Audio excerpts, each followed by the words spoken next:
Hey loves, Cassie here. So this week on the blog, I'm talking about the difference between residual energy and spirits and how to kind of tell the difference and what to do with that energy once you figure out what it is. So if you identify as an empath or highly sensitive, this is really important because you are absorbing and picking up and feeling all of these different kinds of energies, and you're more open to spirit. So being able to ascertain and tell the difference between these different kinds of energies is going to be crucial for you, because you'll then know what it is that's affecting you and how to kind of take steps to deal with it or not deal with it. But the important thing is understanding what it is that's affecting you. Okay, so first of all, as always, if anything in this video piques your interest, head on over to the blog at zendout.com/blog.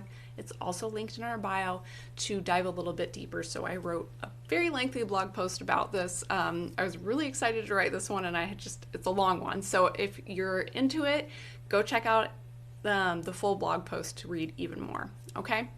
So one thing I want to point out before I dive any deeper into this is when I use the term spirits in this video and in this blog post, I'm using the term very broadly. So I'm using the term spirits to encompass spirit guides, animal guides, angels, ancestors, loved ones passed on, spirits contained within the elements. So I'm using it very broadly. This topic of discussing different spirits and entities could be a whole post in and of itself, multiple posts even. So for the sake of time and for the sake of explaining the difference between residual energy and all other spirits, I'm using the term spirits very broadly here.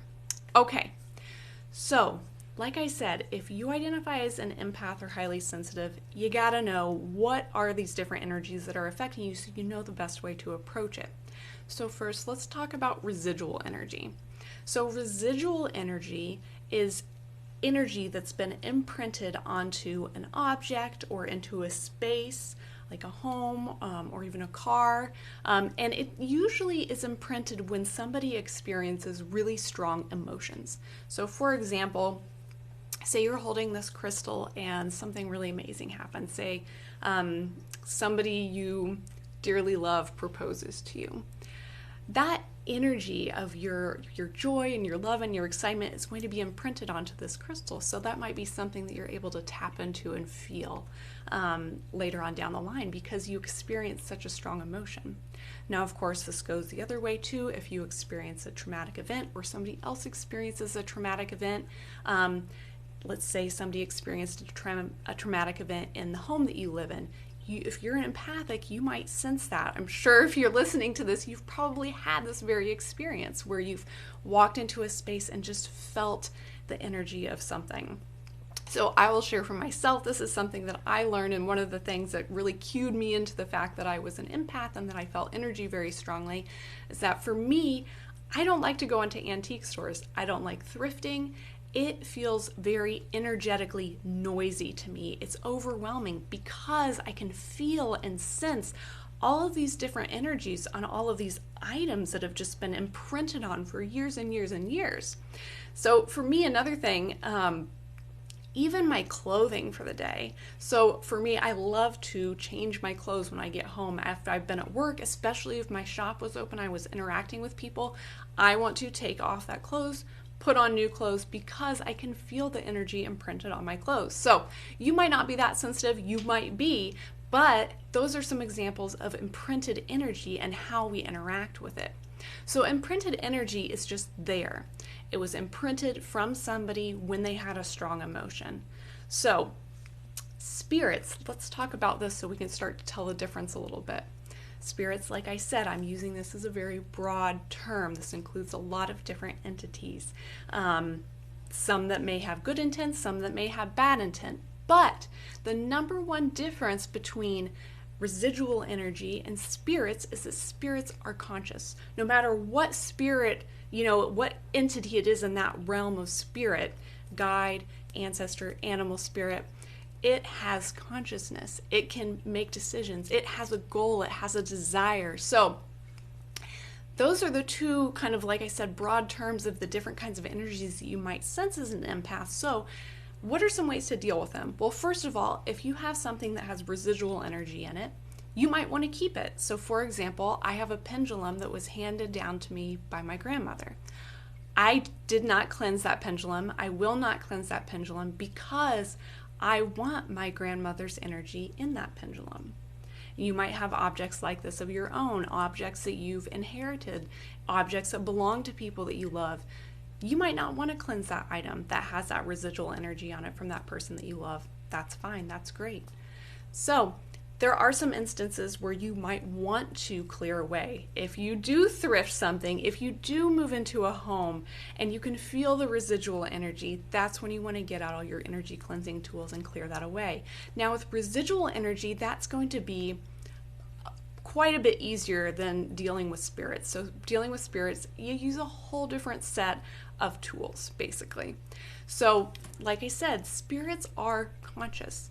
So if you're feeling the energy of a spirit, it's usually because they want something from you. They either want to teach you something, want to share something with you, want you to do something, or could have some sort of negative intent. So again, I'm not going to dive super deep into this because working with different spirits and all these different entities that I've explained, that's a whole different blog post for a whole different day.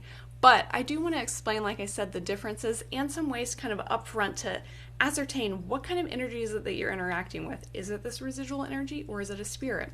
So because spirit is conscious, what's going to happen is usually if the energy keeps presenting, that's one indicator that the energy may be a spirit, not residual energy.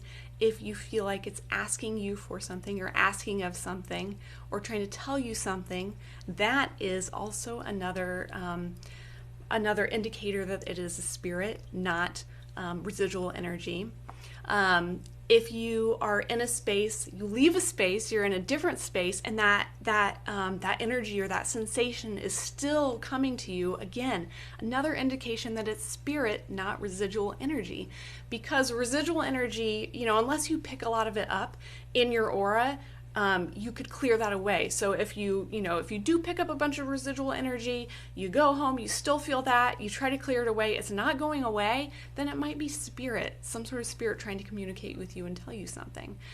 So some ways to test this, you can even ask. So if you're feeling that energy and you're like, I don't know if this is residual or if it's a spirit or an entity of some kind, talk to it. So because spirit is conscious, talking to it, confronting it, being very clear with it, that's going to be a really important way to ascertain whether or not it is spirit or residual energy and what it wants. So a lot of this is going to go back to you honing your intuitivity, connecting with your third eye space so that you can connect with things on the spirit realm. Now, the way that spirit shows up for you is going to depend on your psychic gifts, which I've talked a lot about. You can look at some of my past videos or look up on my blog the different clairs. That will kind of give you an indication about different ways that we all experience extrasensory information and the way spirits might talk to you.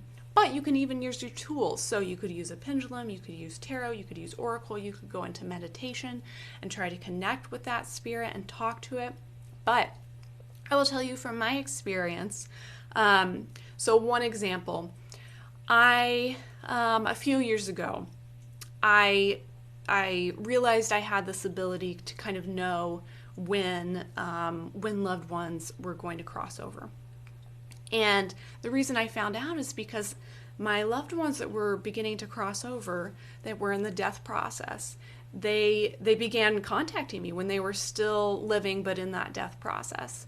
And when it first happened, I was just like, what's going on? This has never happened before. I just kind of shrugged it off as, maybe just ego or mind or something, kind of, just my normal human thinking. But the sensations, the questions, the asking from those spirits, it didn't stop. It kept coming. And it kept coming until I addressed it. And what I realized in my situation is that those spirits wanted something from me. My loved ones that were crossing over wanted help with that crossing over process. They recognized that I was an open vessel and that I was connected to spirit, and they came to me for help with that dying process. So I assisted. But for me, the big cue was that, it didn't go away. the requests upon me, the sensation of energy, the sensation of spirit trying to connect with me, it didn't go away until I addressed it, okay? So that was how I knew that this was spirit trying to connect with me. It wasn't residual energy. It wasn't something I was picking up from something else. It was a conscious spirit trying to make contact with me. So if you're experiencing that, if you're experiencing this, continual, and this can show up with signs and messages too. If you're getting the same message, the same sign from spirit, that's probably a message from spirit, not residual energy. So again, the way that we deal with these is totally different. Residual energy generally can be cleared away and cleansed with some of our basic clearing and cleansing tools like herbal smoke, selenite, source energy, using your hands, using your energy. Where on the other hand, working with spirit, approaching spirit is a totally different set of tools. If I was being contacted from this, from my loved ones in the death process and tried to cleanse them away with rosemary, it probably wouldn't have done anything. They were very clear on what they wanted, and they knew that they would be able to contact me for help. So they were going to keep contacting me. Now, on the other hand, if you do have some sort of issue with a spirit attaching to you in a negative way, trying to take your energy, something like that, that's where, yes, clearing and cleansing, using different clearing and cleansing tools can be beneficial. But again, it's going to be starting with talking to that spirit. Now, you may need to call in reinforcements. That's fine. That's, if that's not a realm that you're comfortable in, seeking somebody out that has expertise in that area of working with different kinds of spirits may be a next step. But ascertaining what kind of, is it residual or is it spirit, that's going to be your starting point, okay? So I feel like I covered a lot in a little teeny tiny amount of time. So if any of this was confusing to you or you have questions, first hop on over to the blog. You can read the full post over there and it might clear up any confusion you have. Second, if you have any questions, of course, don't hesitate to comment below and somebody on my team or myself will get back to you as soon as possible. Of course, you can always hit us up in the DMs as well. So I hope this was helpful, my dears, just kind of understanding and recognizing the different kinds of energies that we interact with throughout our days as empaths. And even if you're not empathic, you're still going to pick up on that. It's there even if you can't feel it. So it's important to be aware of the different energies that affect us. Okay? All right, you have a wonderful day and we'll talk again soon, dear ones. Bye.